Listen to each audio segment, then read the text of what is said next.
Okay, welcome to the second in a series of two on investing, and I wanted to share some of the things that I've learned over the years. I started investing in the 70s. I started with a broker, and I didn't do very well. In fact, I did lousy. And when I got a family and I felt more responsible for the money and didn't want to take a lot of risks, I decided to leave it to professional management and bought the leading mutual funds of the day. And I'd go to the library, look up the mutual funds, and I don't think Morningstar even existed yet. And I started out with Columbia funds, and then I found out about Fidelity. And Fidelity was the first company to allow you to switch between mutual funds with a telephone. You could just call them up and say, I want to move from this fund to that fund. All the others, like Columbia, if I decided that that fund wasn't doing as well as I'd hoped, you had to write them a letter and tell them that you wanted to switch. And it was very, very time consuming. Not only that, but you were looking at old charts. I mean, even the library, as often as they're updated and everything, by the time they print those charts and send them out to all the libraries, you can imagine how tardy that information was. So I switched to Fidelity and invested in their mutual funds, did pretty well through the NASDAQ spike, enough to pay for some expensive college years, and it was a good thing. But then I decided that I wanted to avoid I wanted to hold longer, and I wanted less expenses pecking at what I had. And the method that I used was to go to the top mutual funds, top-rated mutual funds, and if I found the same company in, say, 3 or 4 of the top 5 mutual funds, I thought, boy, if the top 5 mutual fund managers are happy with that stock, why shouldn't I be? And so that's how I bought the commodity sector. That's how I bought Petrobras, Billiton, Rio Tinto, you know, all the hot stuff, because all these companies had this stuff. Rio. But here's, you know, for example, look at KGC. I was just, by the way, this is an article, it's a meeting about market volatility, how to love volatility. And the reason that you want to learn to love volatility is because that's what the markets are now. You know, back in the 1800s, when dollars were backed by gold and silver, bonds, you could buy bonds of a 100-year duration because the buyers were satisfied that the value of the money in the bond was going to be the same when they cashed out 100 years from now. Can you imagine that? And it was very easy to, I talk about this in my last column in the fmbizjournal.com about how a person living in the Civil War era who wanted to retire after the Civil War was over, wanted to retire, he would just buy enough bonds to give him a monthly income that he would be happy with for the rest of his life. And that's how much it paid every year, and that's how much it was worth every year. It didn't fluctuate. The way we have it now, we have income tax, and they changed that. Now they're starting to talk about taxing Social Security. They can change the terms of Social Security. Now they're talking about going to 67. You can't go, maybe 70. So they're changing the terms. Plus they're tying the index to inflation to CPI, a manufactured and changeable commodity index that they control. They took out housing and energy out of that. If you want the real rate of inflation, you have to go to the Commodity Research Bureau. So these things have changed. So now, war is a partner with inflation. They don't come to us to ask for. Can you imagine if President Bush came up to you and said, "Here's my hat. I need $14,000 today, and I'll be back in 6 weeks for another $40,000 so we can maintain what's going on over there." We'd be going, whoa, like this. We don't want that. And they know that. So what they do instead is they borrow. They borrow the money to pay for the war. We don't, it doesn't affect us individually that we know of, but the stealth tax is inflation because they print money to pay for the war. They monetize the debt, it's called.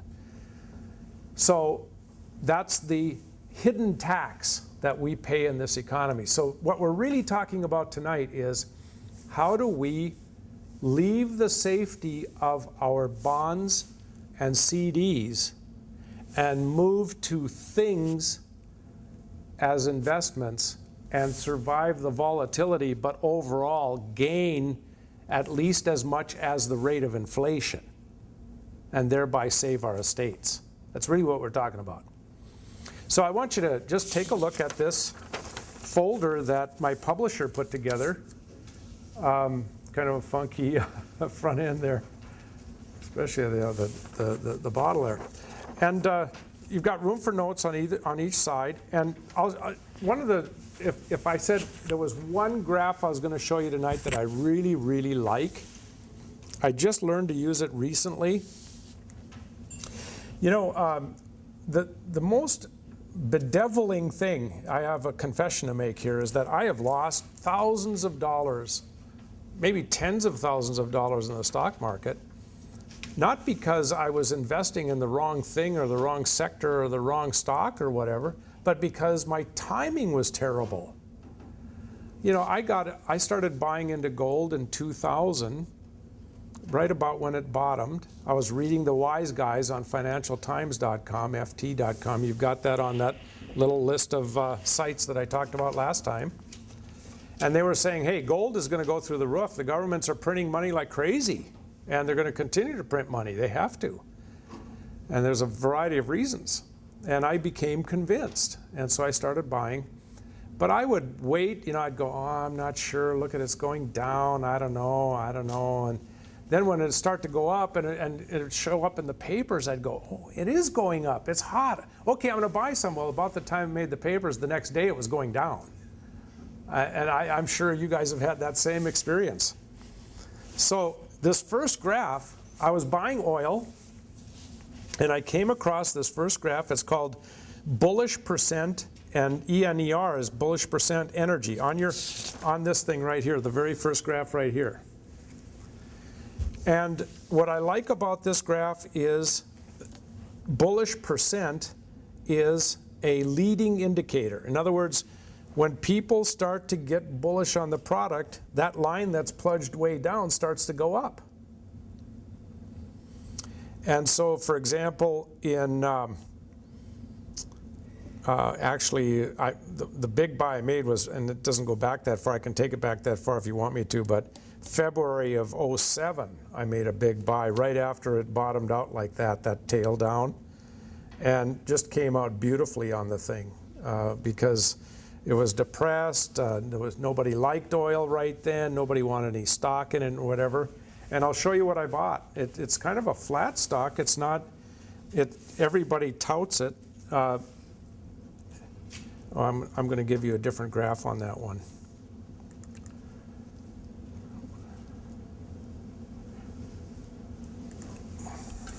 I've got it on the list there. It's called bigcharts.com. And one of the reasons I like to go to Big Charts is because not only does Big Charts let you chart out versus other investments, but it also reveals the dividend income. This is Penn West Energy out of Canada, and they pay, well, at the current price, 13.09%. You see that up there? Where's my pointer? Right here. And of course, it's paying 15, 16 down here. So if you catch it right, you really got a heck of an income.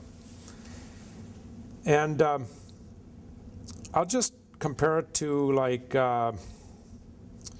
let's go with Apache, which pays a tiny, tiny dividend, maybe 0.6% or something.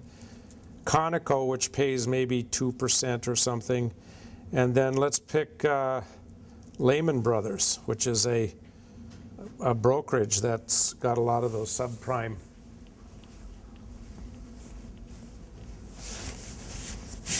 Okay, so Here's Apache. Low dividend payers typically do better in returns. People that are paying out a lot of dividends aren't reinvesting in their business, so it's not a growth company. So people will pay a little more for growth. Here's ConocoPhillips, relatively flat. Everybody loves it. It's in Barron's all the time as a top pick. Here's Lehman Brothers, the financial sector. Paper assets are going down.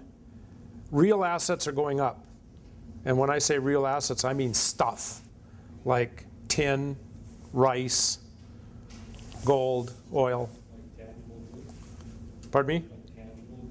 Yeah, stuff you can hold that are used in manufacture. And the reason why is because when you're in an inflationary environment, you want to own the first thing that gets marked up.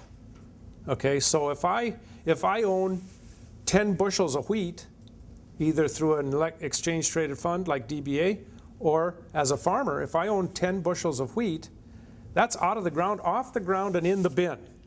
So it's safe, it's there, and it's at yesterday's cost of production, okay? Because all production costs are going up. So you're catching it right at the start. Could you compare that with some of the other income royalty trusts or oil royalty? Absolutely. I'll show you what I consider to be the top three. Or, I'll give you the top three, the three that I like the best. And one of the reasons I like PGH, I've held it the longest for one thing, and I've bought a ton of it, is because it's got a lot of natural gas and it's big. They do a lot of production every day. I like HTE. They own a refinery in Newfoundland, and they feed gasoline down into the New York market and some really big markets. And they have oil and gas also. And another one I like, those are the top three I like, but maybe Provident. Let's just compare those. Draw a chart. Okay, let's see who's doing the best here. PGH right now is, in the last year, that's this gold one right here. That's up almost 20%. It lagged for a long time. It was a real lagger for a long time. It looks like it's doing pretty well now. Harvest Energy was doing extremely well. I thought it was a genius. And now, of course, it's here, but they go up and down, They're all big dividend payers. So if you want income while your underlying estate you're not losing a ton of money. This stuff isn't crazy upside. Can every once in a while. I think it will be ultimately, because there'll be a big squeeze on ready production. I look at this and I go, well, why would I ever invest in an oil well wildcat that hasn't been drilled yet? Why would I ever risk 25 grand to participate in an oil well venture to dig when I can invest 25 grand in this and it's a flowing well? To me, it's a no-brainer, personally. Let's just compare, let's see, PGH is doing pretty well right now. Let's get PGH up there. What about PBT?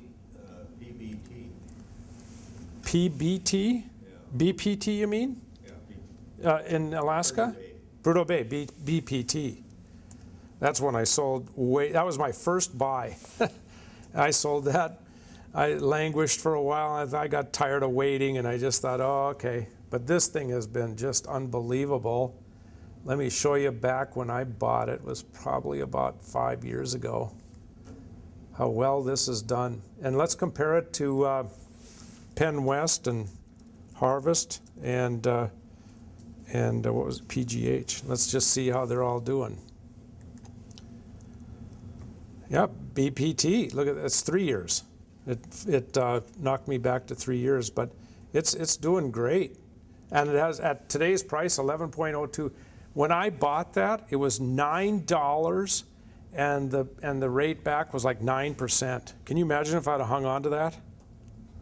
That's another problem, is I sell way too soon. I don't let the whole thing run its course. Jimmy Rogers, how many here know about Jim Rogers?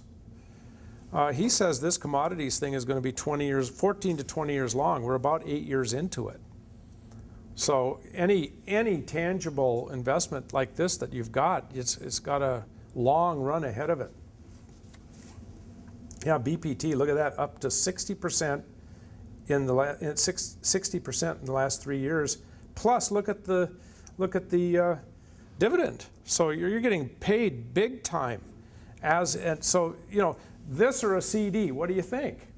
You know, CD's paying 2.5% or 3 or whatever, and here you're making 11% a year, and they're paying monthly. That's the other thing. If you're compounding, I'm compounding. In my Fidelity account, you just check a box and say you want it reinvested in dividends. Well, these guys are paying every month.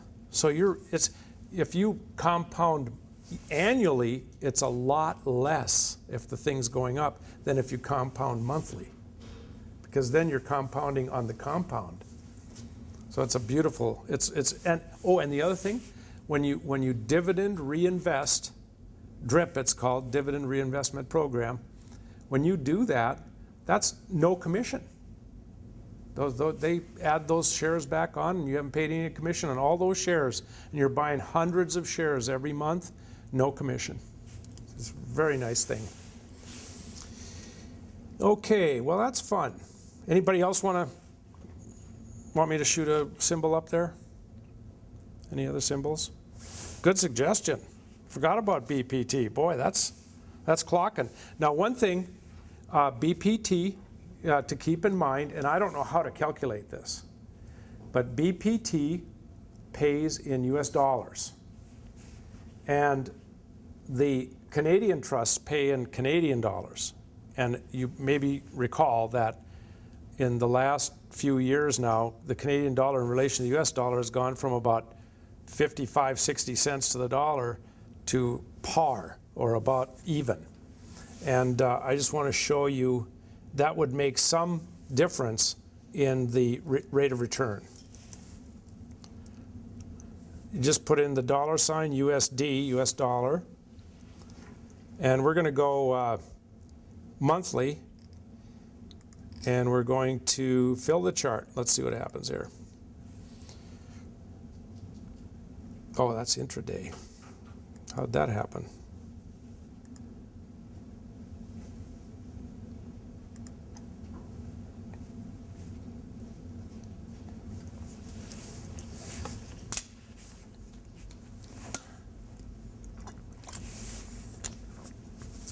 There's the US dollar.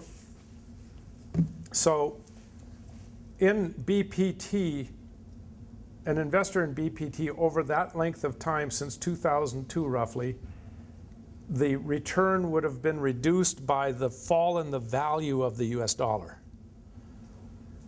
Whereas if your dividends were being paid in Canuckian dollars, your return would be going up, plus your percent would be whatever it is.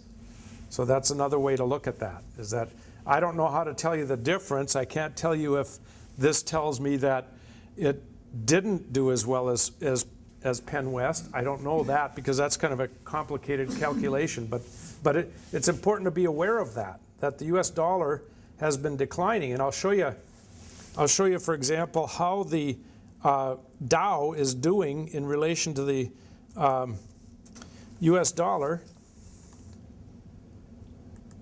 by putting out this ratio. There's the Dow and the US dollar, okay? The real value is down, substantially if you're clocking it in US dollars. Now let's see what, I don't know. Now let's see how it looks in terms of dollar gold. See if I'm doing this ratio right. Yeah, see, gold is doing that much better than the Dow Jones average. The gold is going up in relation to the Dow Jones.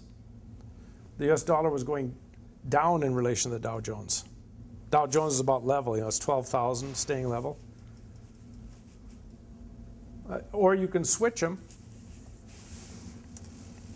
You can go industrials, colon, dollar gold. There's the industrials in relation to gold. It's actually plummeting in the face of real money. In relation to the US dollar,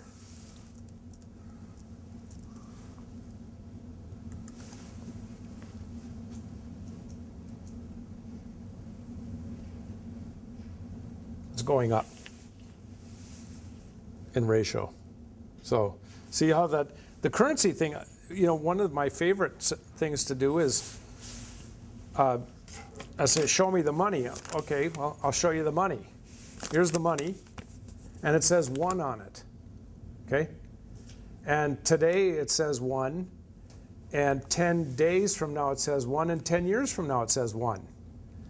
That isn't what's important. What is important is, what will this buy?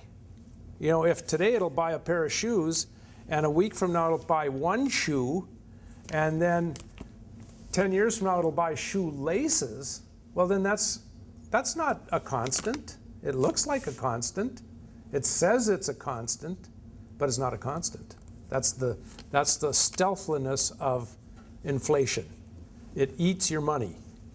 It's another tax. It's just that the people who inflate the currency will never tell you this. You've got to learn it from people like, they never advertise it.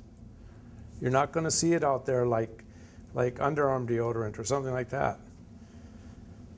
Okay, so the bullish percent energy, that's when I want to buy some oil stocks, I get some more money, I want to buy some BPT or PWE or whatever, I watch this bullish percent. And when I see that bottom out and start to go up, and as shown on here, this first graph, that's when I get interested. Now I want to go down to this gold chart, and I'm going to bring it up too. Let's see, that was for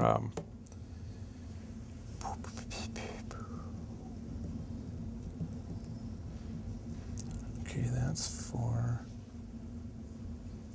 okay, I know where I can get those.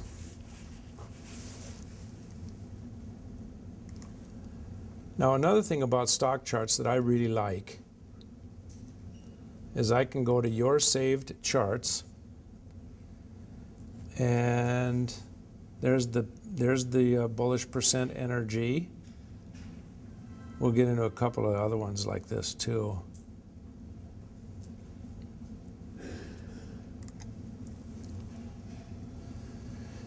Okay, now this is since 2002. You see that there on the bottom?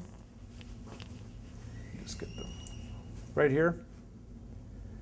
And you can see there's been lots of zigs and zags and a couple of powerful climbs here, one in 05. Then it sat for like just an unbelievable length of time. I got so exhausted waiting for this thing to do something. And, you know, of course, sold some stuff, you know, oh, right here, oh, things look terrible and bad news on gold, and you shouldn't have too much of your assets in one thing, and you start reading stuff like this and you go, I better sell back and everything. Well, then there it goes again, you know. So it's volatile, it's very difficult to hang on to. Richard Russell, 84-year-old Richard Russell, the guy I read every day, out of La Jolla, California, Dow Theory Letters. I read it to my wife every once in a while when I get a chance, aloud, while she's making supper. He has a clever phrase. Bear markets try to bring everyone along. Bull markets try to shake everyone off.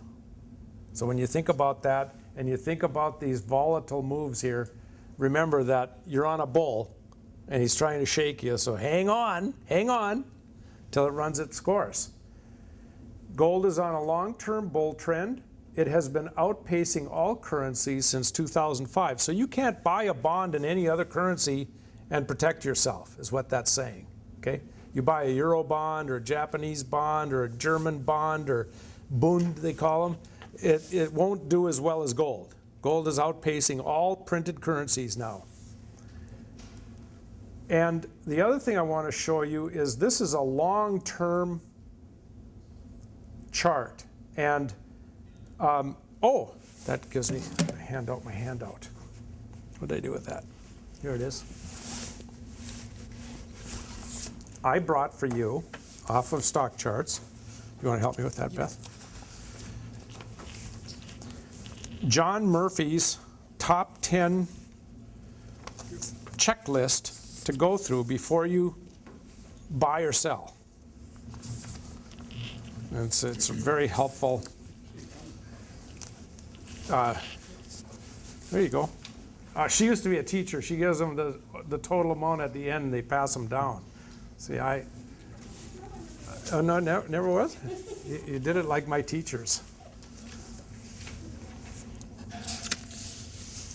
Now, the first thing he says is map the trends, okay? Study the long-term charts. This is a long-term chart. Is this a bull trend? If it's a bull trend or a bear trend, then get on, because you can hold longer. The chances are that your investment is going to recover if you've made a mistake in entry time. You know, you're probably going to do well just because you're on the side that you've placed your investment on, short or long. So go with the long-term trend. First find that. Spot the trend and go with it. Find the low and high of it. Okay, if I look here, okay, it bottomed out right here and it went this high. Then you can start to measure how big this move was, and then look for an entry point. Here it bottomed on this rising bar again. And by the way, just get yourself a ruler and print out a map right here in the library. Print out a map, get a ruler, carry a little 10-inch pocket ruler on you or something, and draw the low points. Or if you're going for a bear market, you want to short a market, and I'll show you in a minute how smart that is. I'm not real active that way, but I'm sure looking at it harder. Then you get a sense of, now look at this, how big that rise has been since back, and this is when it started moving above all currencies right here. Before, it was mostly moving against the US dollar. But right here, it included strong commodities countries like Brazil, the Brazilian real, the Canadian dollar. It started out doing all of those right here in 2005. And since then, it's been bucking up way higher, way faster. Breathtaking moves. Okay, now I'm going to take you to, let's see here, that's the long term. Now we're going to go to weekly.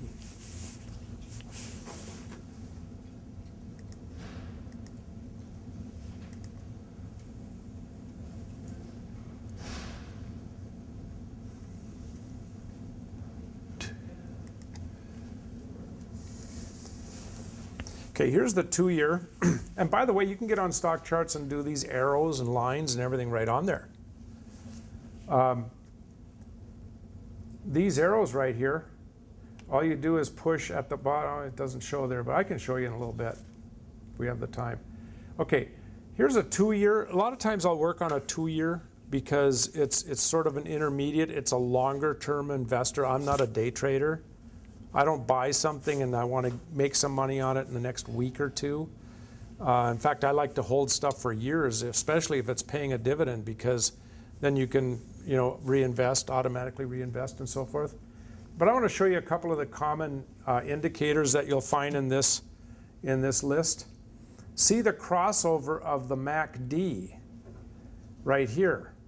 Okay, this is a 2-year gold chart, and when this fast line right here crossed down over the slow line, the fast line being the 50-day moving average, going down over the 200-day moving average. When you hit this point right here, it's a good idea to sell some covered calls or buy some puts to protect your investment if you're not going to sell it. Maybe make a few dollars on the market's move.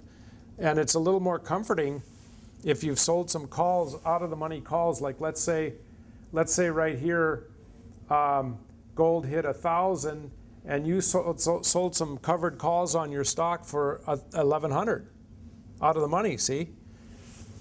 So you pocket the money because the guy he wants to be able to call your stock if it hits 1,100.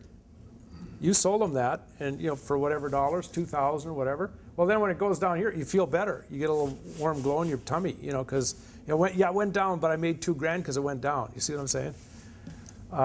So there's ETFs you can buy, like DZZ is double the move in gold down.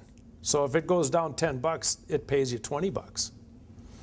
Okay, so you can pay yourself that way. But anyway, this MACD gave a sell signal. The histogram gave a sell signal right here. And the relative strength index, how strong is it? You know, how many people are interested? What's the interest in this stock? That went down.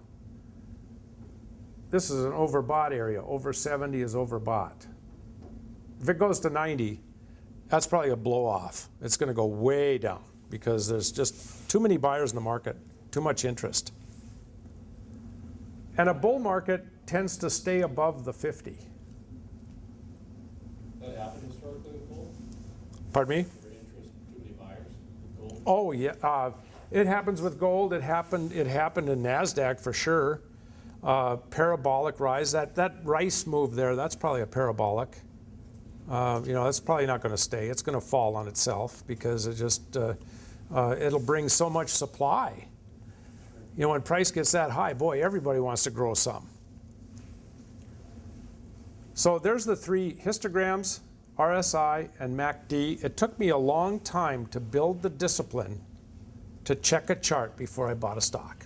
You know, I come up with a new idea, I'm going to buy that, and then right after I buy it, I go, oh, I didn't check the chart, and sure enough, came in high, had high daily interest, and got me hooked, and I got in, bought it, but didn't buy it right. You know, Jesse Livermore, one of the best investors in the world ever, always said patience made him more money than any other thing. Just waiting for the right time. In fact, if you're a fisherman, one thing I've learned as a fisherman, if you want to catch small fish, just throw out some bait and you'll get some. If you want to catch the big guys, you got to be foxy because they wait under those weeds and they don't come out for nothing until they're pretty sure there's no hook in that bait. It's got to look real good. Okay, and also the other nice thing about longer term trends is you can start to rely on the support lines. You know, here it's coming down to the 50-day moving average, and then it's bouncing up 50-day, 50-day, 50-day, boom. Okay, in a either long or short position, if it's got lots of bounces on the 50-day on the short-term line, you're more assured of being in comfortable territory. That's like the big fish waiting under the weed. He's watching. He's saying, okay, there's no hook in this one. There's no hook in that one. There's no hook in that one. I'm going to buy it.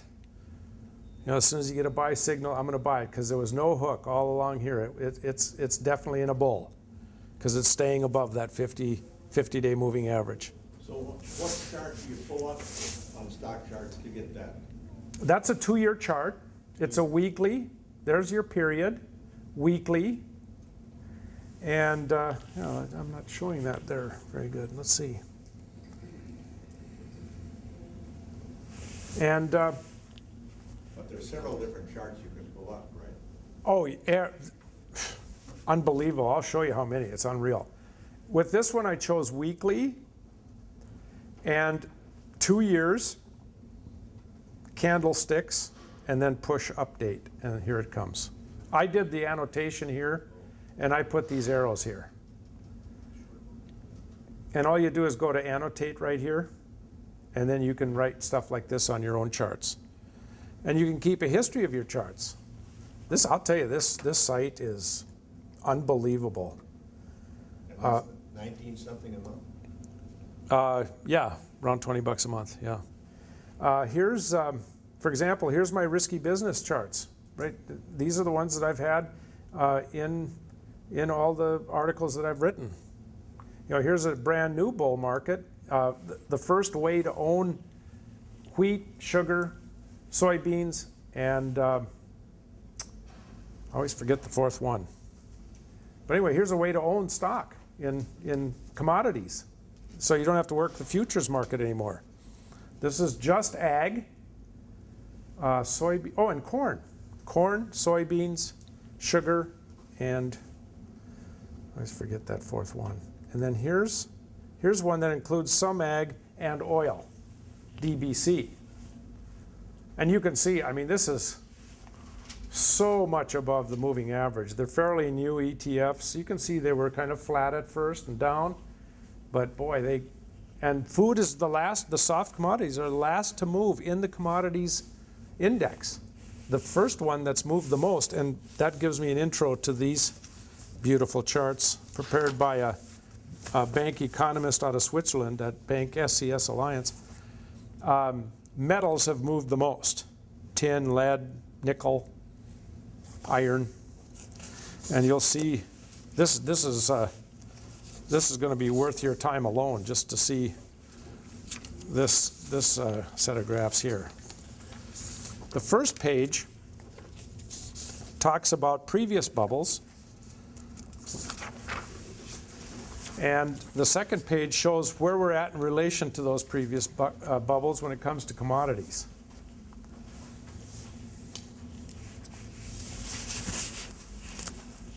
Okay.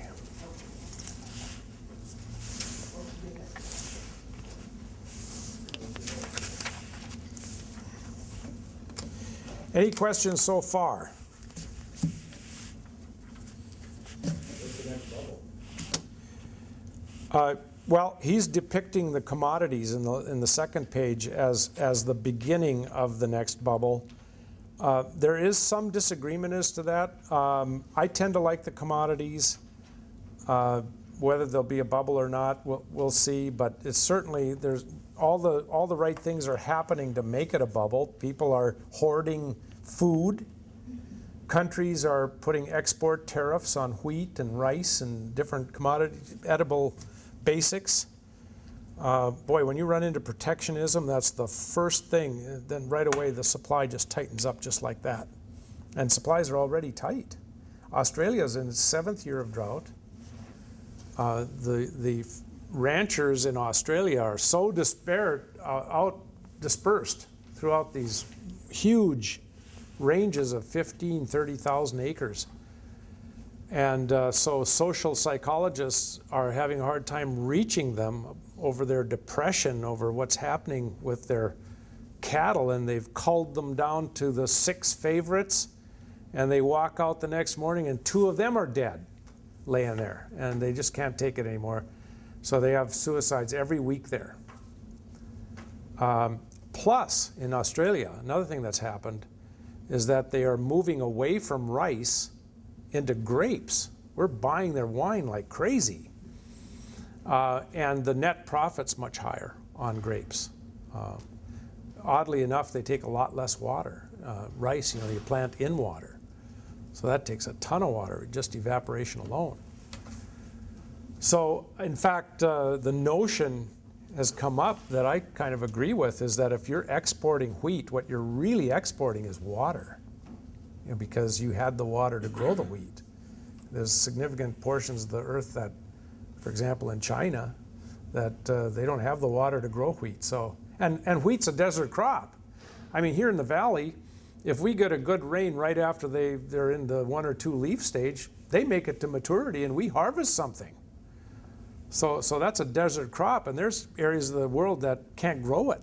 So you can imagine how dry it is there.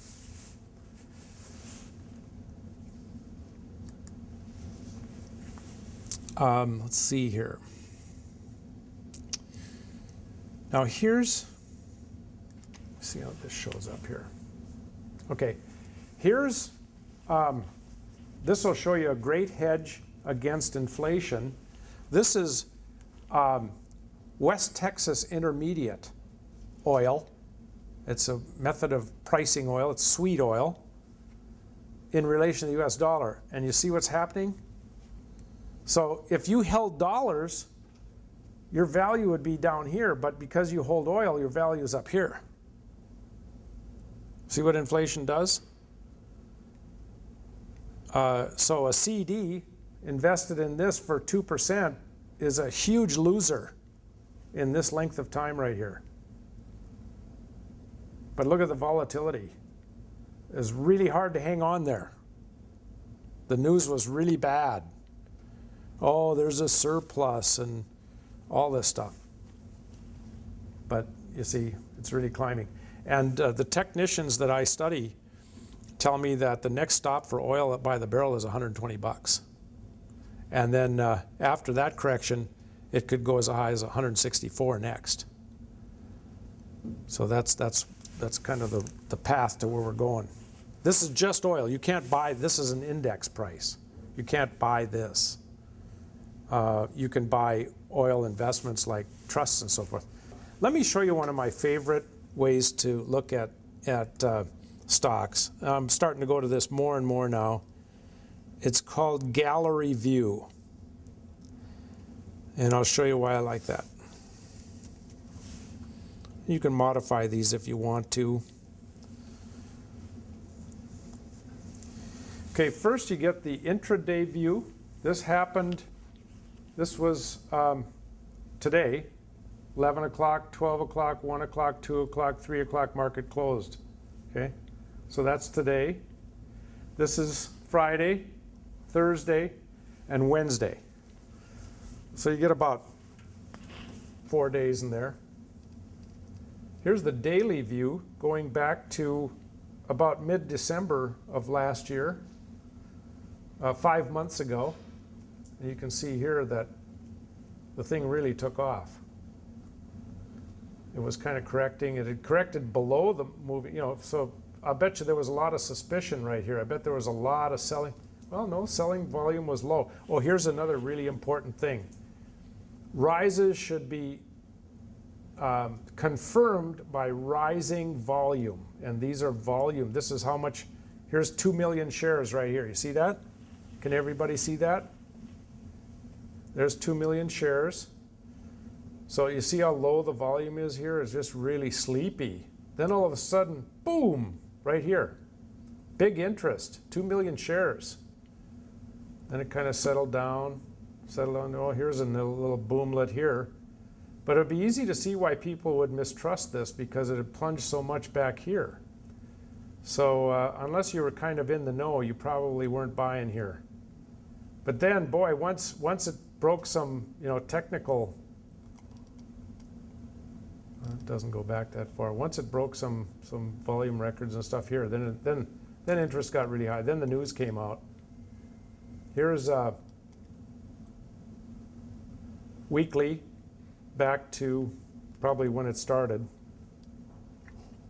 And you can see it's really kind of overbought right there. It's probably come down now. Giant point and figure move. Consolidating here. So you'll get some ups and downs here. It'll take a while to digest. And is this really a good deal? And are all those barrels really there? And, you know, that kind of stuff. And maybe oil will fall here for a while. So it'll kind of, but that's had a great move.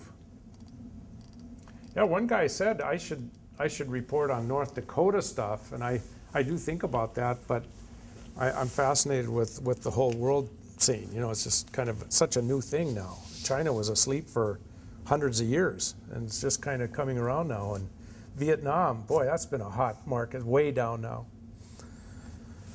Any other symbols or things you want to talk about, or something that I've said that you clarity? How does silver fit in this whole picture? I don't hear much about it. I hear gold and all that, but I don't hear anything about silver. Silver has been in ratio to gold. Silver has not performed as well, but there's many in the know, and I've seen some. I'll tell you what. Here's what we're going to do. We're going to look it up this way. I'm going to go to this symbol catalog right here. Right under the where you enter the symbol, and you're going to help me find the symbol for silver. So first, silver starts with an S. We're going to go to S.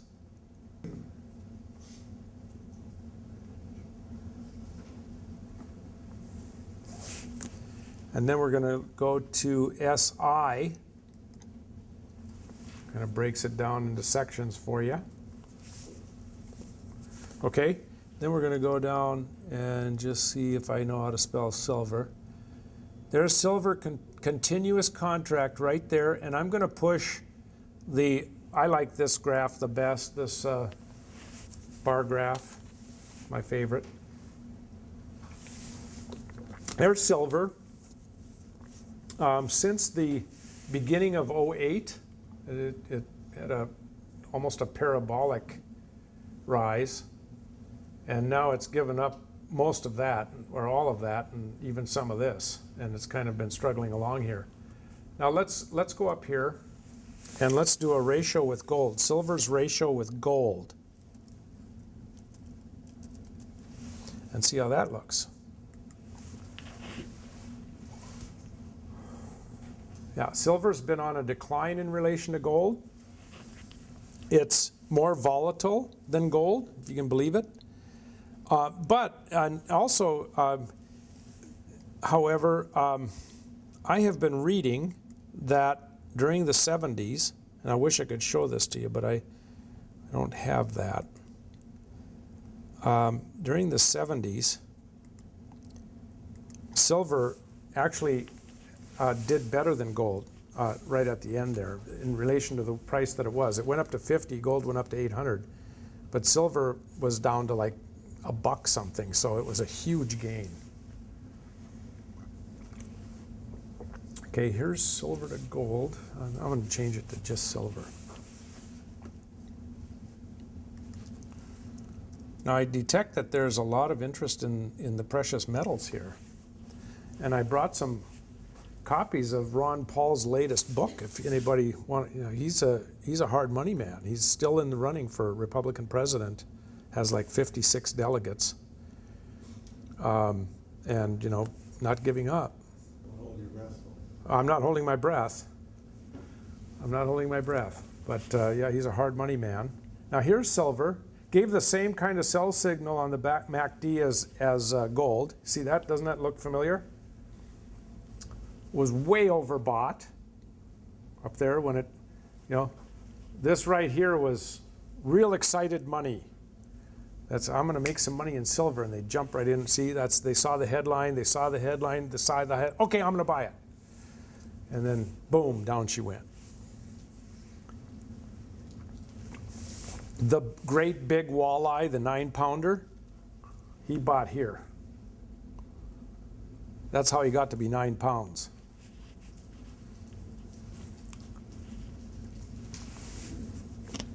I'm reading a book now called The Complete Turtle Trader, and the #1 fetching thing that I'm learning in that book is when you're a trader, when you buy Agnico Eagle right at the bottom, and it does exactly as you wished, it goes way the heck up like it just did for me. Instead of thinking in terms of dollars or how the size of what it's come to, you give it a name. And in the Complete Turtle Trader, what they do is they measure the size of a move. They measure from here to here, and they call it an N. And so if it goes up, here's an N. If it goes up this, they say, well, I got 1/8 of an N. And I've got 4 units, not 4,000 or not 40,000 or 4 billion. They've got 4 units invested. So it helps take the emotion out. That's what I'm really liking about that. A lot of people say, not a lot, but some people say, well, gee, that George Soros, isn't he just brilliant? And I say, yeah, I agree. I can't even hardly understand his stuff. He's just way out there. But I don't have the trouble that associated with Soros, going out and borrowing 10 billion to bet against the British sterling. I don't have that possibility. But for me, it's, boy, I've got a heck of a gain here, and I should maybe take profits and all this stuff because I'm emotional. Now here's some headlines saying that this is why it should be going down now, and it is moving down. Look at silver here. If you bought here, and the market was here, the walleye was buying that from you. Because you were going, man, I'm cutting my losses. I'm getting out. See what I mean? It's so emotional. It has nothing to do with the value of the product or where it's going to go or anything. It's just how you feel based on the numbers that you're seeing. So take the numbers out. Heck with the numbers. That's kind of fetching. Let's just see if there's something else I should be. Now, do you guys think that would you like to see a demonstration of drawing a line on a graph to kind of see? Okay. Bear with me here. It's going to take just a little bit of, I'm going to do it here with silver, and I'm going to push this right here. I'm right here, and I'm going to push annotate. I just learned this tool myself a few months ago for my paper, FM Business Journal, and I've really gotten to like it. And I'll go up to, let's see if I choose this one here. And we'll take this low point right here. And, some people go up here, some people go down here. This is kind of a little tail. I went tail back there, so maybe I'll go tail here too. And, okay, let's just call that good. And then I got kind of limited space here. Let's see. And then I can go from here to here to get some idea of what's going on with this. Where are we with things? Or I can, I've drawn it so it's in there. I can go like this. See, this kind of did the same thing as gold. It was kind of relaxed here, and it was on an uptrend, but it was taking its sweet time. Then all of a sudden, right here, it just shot off like a rocket. But why wouldn't you take that bottom one and extend it straight out and think that the top could come back down to that again? This one here, you mean? No. This one? Yeah. Go. Bring that back down to a straight line. Down here? Take the first segment and just extrapolate it and continued it out at the same angle. This one right here? No, the other one. The lower one. This one? The first Oh, I see, and say that it could come back down this far? Yeah. You could say that.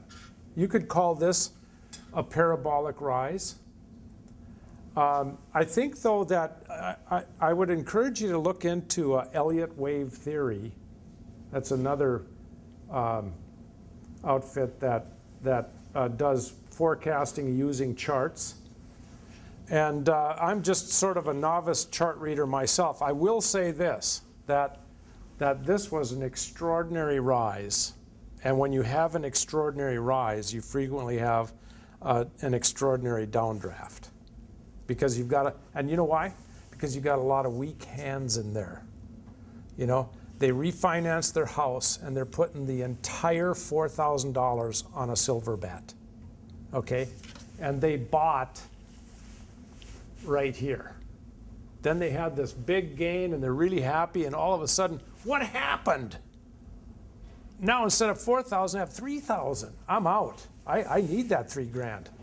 See, the walleye has 100 grand and he put 2 grand in, or 4 grand. So, he's not going to lose sleep. They say, if you're losing sleep on a bet, on a investment, sell it off until you can sleep all night. So if you bought 4 grand worth and you can't sleep, sell 2 grand.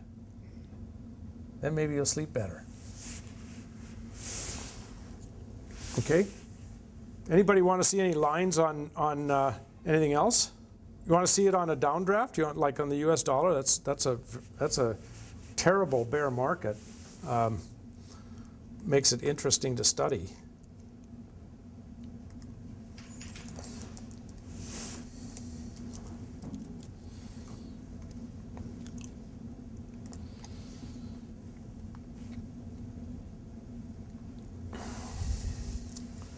Okay, now in this case,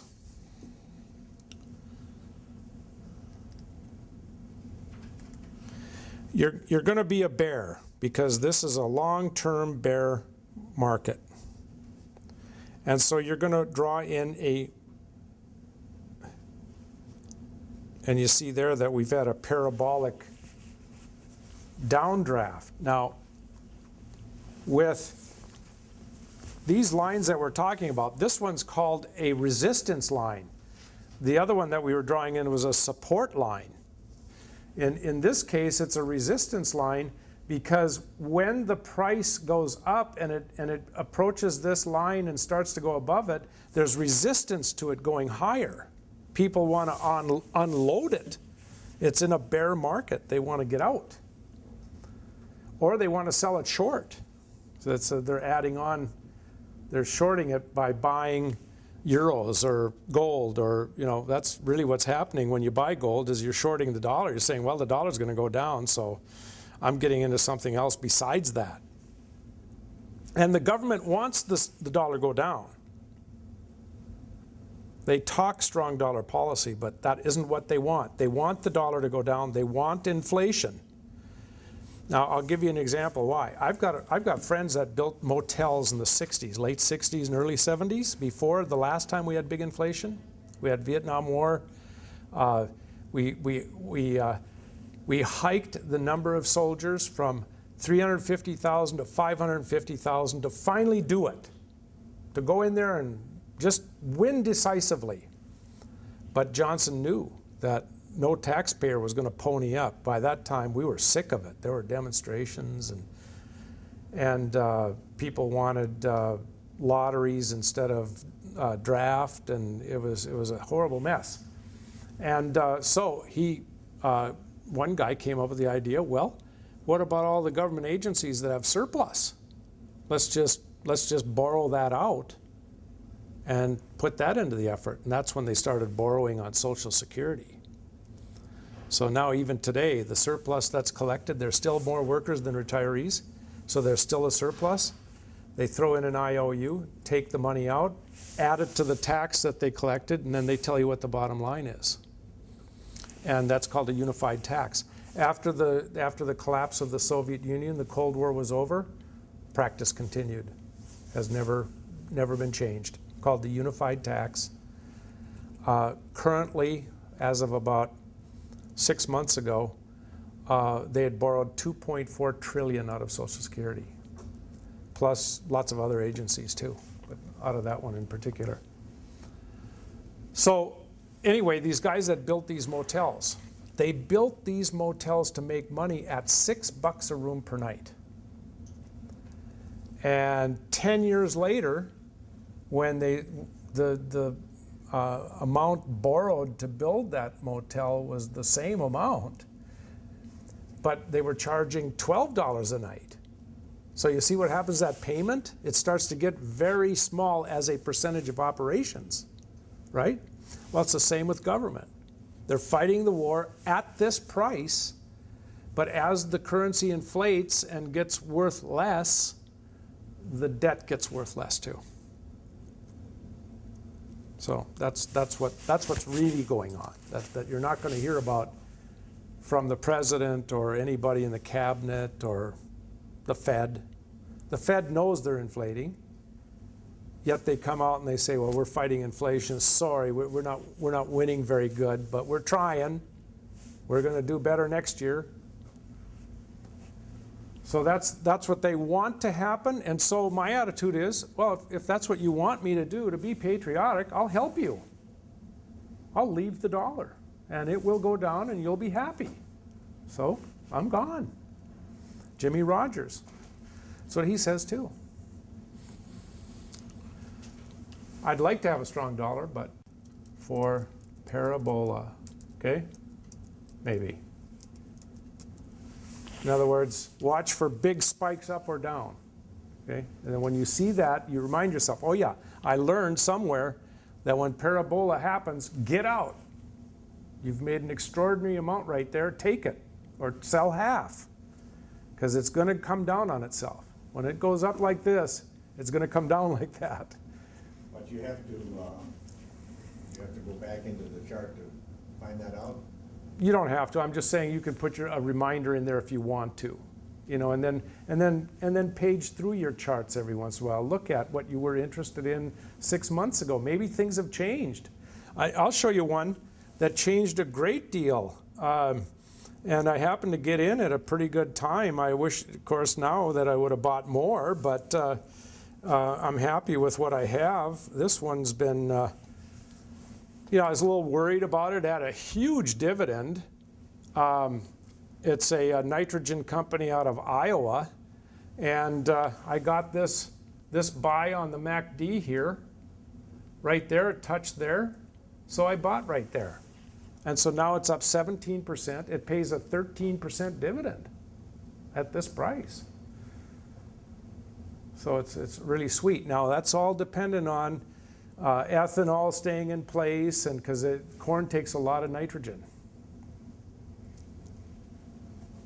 And that's what these guys sell. I was at first reluctant because when you see a stock that pays a really high dividend, you wonder why. Are they returning capital to you? Are they in trouble? Is that what they're trying to attract investors? What's going on? Why are they paying off? Because usually companies are really stingy. If they're good with their money, like Apache, Roy Plank and his son, I saw them back in 1999 when oil was at $10, $11 a barrel. They were out there buying up oil and gas fields like crazy, hand over fist. There's a walleye for you, that Roy Plank. Oh man.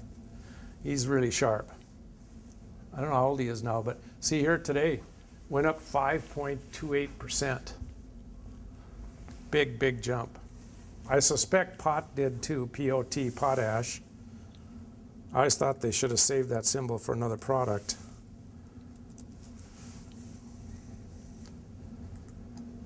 As that says here. That went up 2.01%. They're shipping a lot of product to China. Potash. Potash of Saskatchewan. It's a fertilizer. Yep. They were talking the other day that the fertilizer stuff is going to be going up here. So the farmers. Right.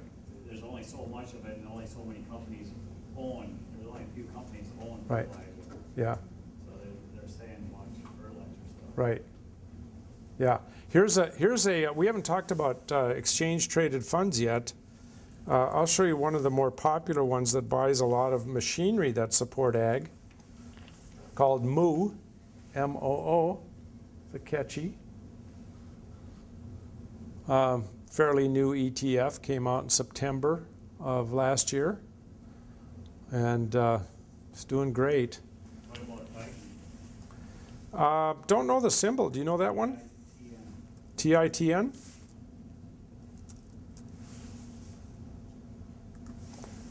RDO went private again. Just in time too, boy, I'll bet he's raking it in big time right now. Bet he's really happy. We met with RDO's controller and another guy, a VP one time. We thought about going public, and oh, they hated being public so bad. They just said, you're talking to people that don't know your business all day and explaining stuff and mailing things all the time and government rules and regulations. They just really chafed under that. So I'm sure they're happy now. See, let's get that into daily and 1 year. Let's see what that shows.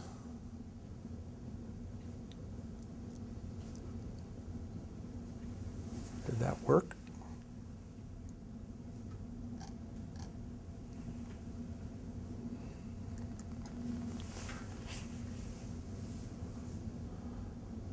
Oh, it's not even a year old. Like 6 months ago.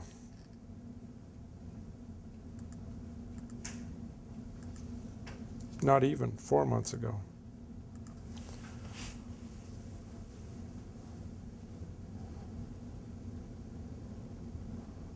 Yeah, that's real hot. How about deer? Let's check them out. Oh yeah, they just split again.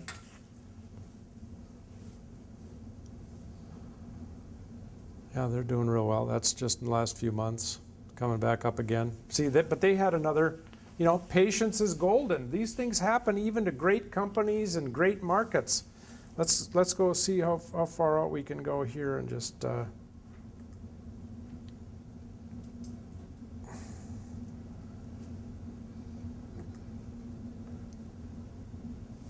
Here's six years, 4 months ago. You know, here's a great company, and if you're a walleye, a 9-pound walleye, boy, you'd take everything you had and go in right here, right when it touched that support line, because it's going to go back up. Nothing's changed really. We're still, in fact, we're even more short of food now. You know, just got overbought, so it slammed down. See how it went up here, so parabolic right there, right here. Moved up really fast. In fact, that whole thing is really fast. So it's not surprising that it would come down here and touch that support line. But isn't that uncanny how this is not, I didn't draw these in. These are 50-day moving averages and 200-day moving averages. So this blue line right here is a 50-day moving average. And this red line is a 200-day moving average. Now let's say that you say to yourself, and this might be something you might want to write on your graph, this stock is in a bull market, Joe. Talking to yourself. So when this happens, you read your annotation and you go, oh yeah, that's where I'm supposed to buy. Everybody else is selling. I'm supposed to buy right here. It's in a bull market. Nothing has changed. I checked myself. Has anything changed? Is ag still hot? Are prices still going? Yes, all that stuff is still happening.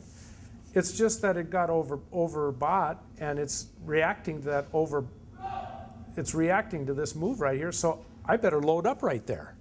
That's what the 9-pound walleye said. That's how he becomes a 14-pound walleye. But this move is huge and portends even much bigger move potentially, because they're really like the one world-class manufacturer of a wide variety of agricultural goods.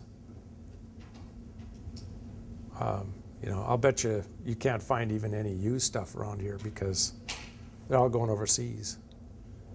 I talked to a John Deere guy, and he said that, you know, you order something today, expect it in a year or two. Same way with the case too. They said you can't get a tractor till late fall or next spring. And also Caterpillar, mining and ag. Construction is dead. I talked to a cat guy. He said construction is dead, but mining and ag are huge. Any other symbols you want me to check out here? What about Apple? Apple?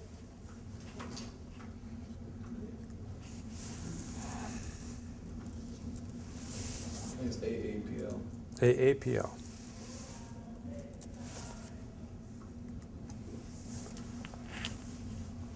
Oh yeah, okay, yeah. Boy, I'll tell you, that Steve Jobs, man, think of this. He's on the board of directors of Apple. He's on the board of directors, he owned Pixar, and then folded that into Disney, and now he's on the board of Disney too. Man, what a brain. Wow. So, you know, and really, a company is a collection of people. And, you know, when you get a guy like Steve Jobs, he's probably going to do okay. You know, he's done okay, so he's probably going to continue to do okay. That'd be my bet. Any other symbols you? You familiar with the Canadian Mutual Fund, FICDX?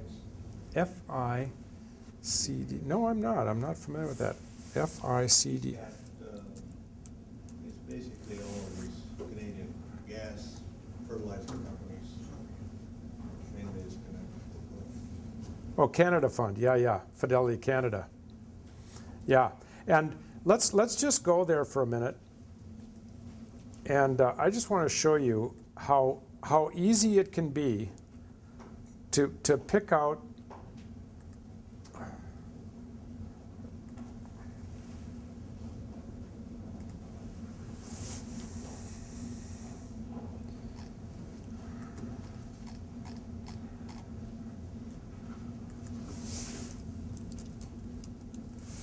okay, here's FIDCX.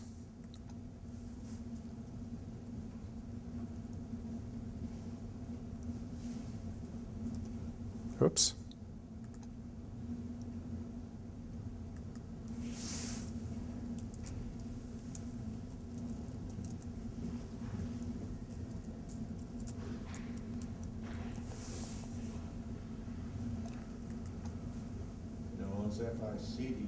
Oh, sorry. Yes.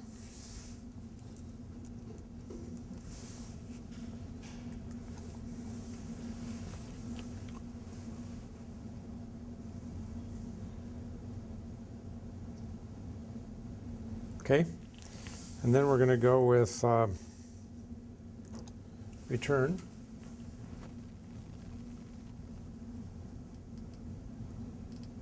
There's the, if you invested $10,000 back here in 1999, it'd be worth about almost 40 grand now. That's smartmoney.com. And you can go back, like say 3 years, been really hot. Can you see what he's invested in? Yes, I can. And first I want to show you that he's number 7, and the rest is all nationwide. And I also want to show you, now see, he's paying a dividend of 40 cents and a capital gain of $3.27 a share. And the current price is, he was up 35% last year. And so Herman, if you had that last year, congratulations. 51 in 2003. This guy's doing really well. And let's see what he's got. I don't know why it's doing that.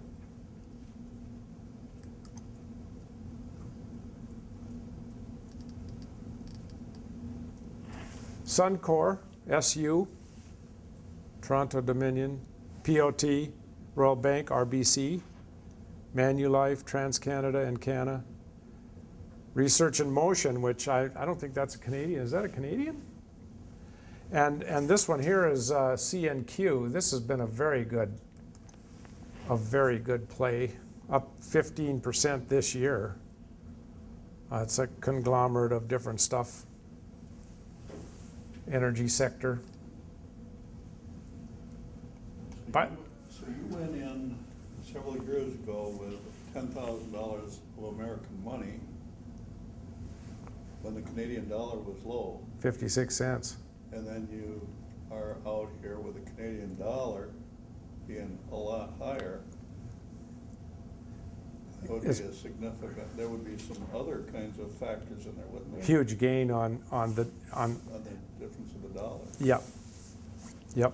The one thing, and this is another reason that I struggle with some of the things that governments do. 2 years ago, last Halloween, the new Canadian government, conservative government, which they would be like Republicans down here, passed a tax on royal trusts to start paying in 2011. And my holdings in royal trusts went down over 20% the next morning, like within 5 minutes. And I did take a tax loss on half or 3/4 of the holdings, just bought a different title. And in some cases waited 31 days, like with Pengrowth. So I took a beating just on, I didn't sell it all, so some of it, if they decide not to tax switch, it could be reversed. There's a lot of retirees in Canada that are really bummed. Harper is the Prime Minister's name, a real dirty. It reminded me of my favorite dirty to talk about is Franklin Delano Roosevelt. When he campaigned for president, he campaigned as a hard money man, and that's what everybody wanted. Everybody wanted their paper dollars secured by precious metals, just as it calls for in the Constitution, because they had suffered hanky-panky during the Civil War and onward, and the ancestors reminded him of that. Right after he got elected, he said, we have agents in every bank, and we know, this is after the collapse of the stock market and stuff, and we know who's got gold and silver in their safety deposit boxes, and we want you to go to your bank, take it all out, and exchange it for dollars. And so everybody, not everybody, but a lot of people went in and traded it. And when he was satisfied he got the lion's share, he declared the price to be no longer $20 and some cents an ounce, but $33 an ounce. and gave the government an immediate 30% kick. So, you know, what they say when they're campaigning, and I've got a rather lengthy joke if you want to hear afterwards, when they say what they're campaigning, that doesn't mean that's what you're going to get. Okay. Any other charts? Anybody want to? We're kind of running close here to the end. I guess first of all, let me say this. Use these outlines that we have left as a ballot. And if you could have a topic, not me necessarily, but a topic, and you wanted to have a class on a topic, you know, one thing, for example, I was telling Beth about earlier, Morningside is decided not to, Morningstar, I mean, has decided not to report on exchange-traded funds. They're just going to cover mutual funds. And if you come to the library or if you use Morningstar online, you might want to know more about electronic traded funds, ETFs. You know, I showed you that one MOO. MOO has, I'll give you a good site to do some research on electronic traded funds. I never could find that Brazil traded fund, electronic. EWZ. I'll show it to you. www.etfconnect.com. Okay, and we're going to put in here EWZ.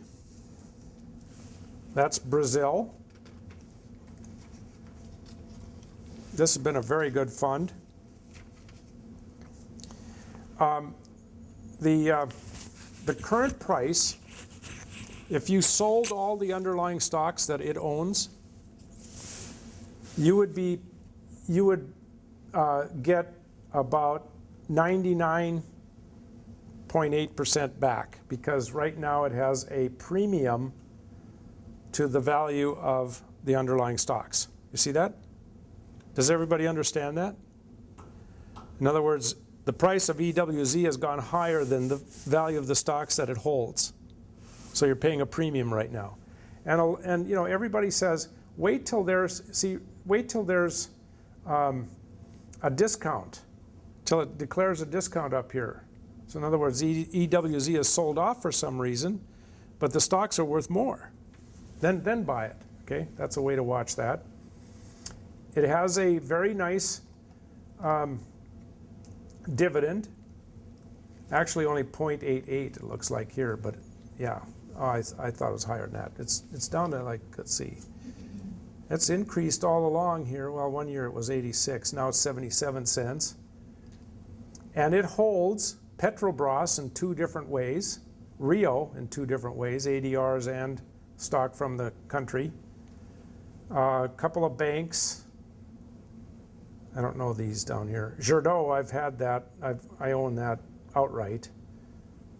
You know, I'll do the same thing with this that I do with mutual funds. I'll go, well, if they pick this one to go in this ETF, I should have it too. You know, if it's going to do well. There's a little more risk though. If you want to buy the Dow, you think the Dow is going to go up for a while, but you don't want the risk like GE. Man, I bought GE, you know, and it was going up 34, 35, and then all of a sudden, last Friday morning, down 12%. Whew, wow, just incredible. Buy diamonds, which is the Dow. It's a little piece of each of the stock. It's currently at a discount of 0.41%, pays a dividend of 1.46%.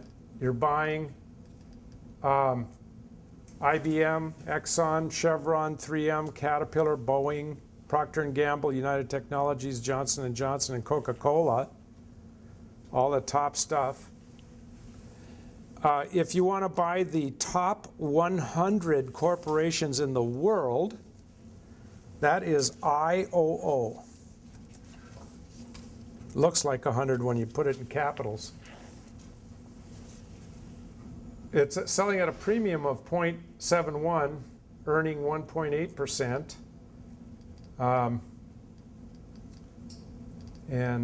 Here's its history since inception, what it's paid and how it's done. And, it's got a lot of the Dow in there, but it's also got HSBC, which, lucky thing, they didn't buy any subprime. And that's Hong Kong and Shanghai Bank Corporation. That's a great one to own. Total, which is one of the biggest oil companies in Europe, based in France, I think. Nestle. British Petroleum, the largest oil company in the world. And let me tell you something about British Petroleum that I happen to know. You've noticed that they've pulled out of this area. They're gone. I was in China in 1999, and we drove way out into the South China region, and they were building gas stations where there were no roads. Just they put roads in to build the station. They were there first. So they left a mature and small and thinly populated area, and they're putting all of it into China. They're just going, and they know China really well. First of all, they were the #1 and the only seller of opium in the 1800s. They bought up or took all the opium fields in the Middle East, Afghanistan and India and all through there, and formed a quasi-corporation called the East India Trading Company. And when they achieved monopoly on product, they drove into China with it. And the esteemed economist of the day, Karl Marx, guesstimated in an article that their profit margin was 97%.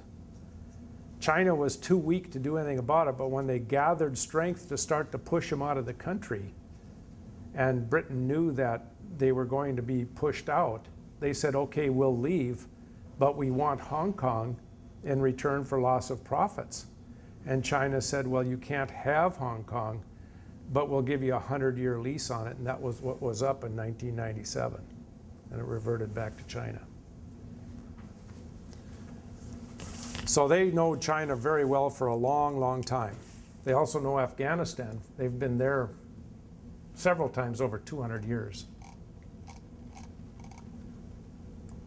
Let's see, what else could I show you in the ETF realm? It's kind of interesting. Oh, XLE, that's a energy ETF, currently at a 0.13% discount, and was deeply discounted here. Pays a dividend, and that holds Exxon, Chevron, ConocoPhillips, Schlumberger. A lot of people are moving to these ETFs because you could say to yourself, well, I really like Transocean, rig. I like rig, because these oil companies are really going to need rig. But let's say that, they did buy all these subprime loans and everything in their treasury, and boom, they go down. Well, they go down, but that's just a small percentage of what you own there, see? So you don't get hurt quite so bad. You're in this right sector, and you're doing the right thing, but you got a little bit more protection because you've got a wider holding.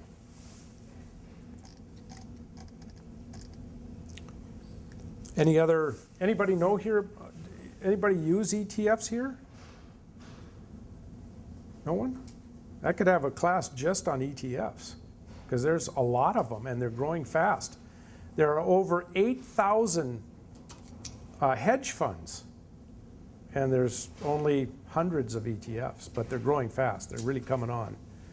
I'll show you one that, for example, let's say that you have Agnico Eagle, Kinross, and Barrick, okay? And you see that gold is topping out, the stocks are starting to top out, and you want to hedge your investment. In other words, you don't want to sell and take a tax consequence. You don't want to sell and pay commissions to rebuy, all of that stuff. You want to hold on to it. You just want to, buy a little position in one that doubles the downdraft. So that if it does go down like you think it will, you can make some money off the downdraft and still hold your investment. You could buy DZZ, selling currently at a discount of minus 1.45%. It's pretty new, it's only since February. Well, I don't even know if I can.